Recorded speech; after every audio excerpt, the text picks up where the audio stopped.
अनिशाज recipe मराठीमध्ये आपलं पुन्हा एकदा मनापासून स्वागत आहे। आज आपण मस्त अशी कैरीची चटणी बघणार आहोत कशी करायची।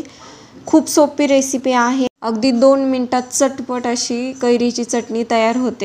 तर कैरीची चटणी करण्यासाठी आपण इथे एक कैरी घेतलेली आहे आणि 2 कांदे हे आता आपण कट करून घेऊया।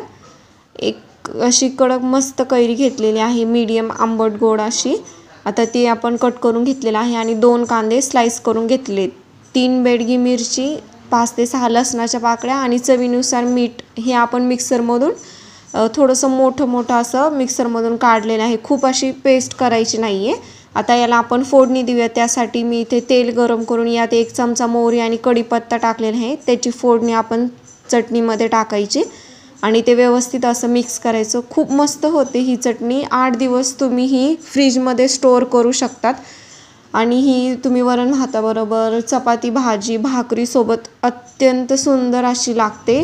तिखट आंबट याची टेस्ट असते। ही रेसिपी नक्की एकदा ट्राय करा। अनिशाज रेसिपीला सबस्क्राइब केलं नसेल तर सबस्क्राइब करा, लाईक करा, शेअर करा आणि कमेंट करा।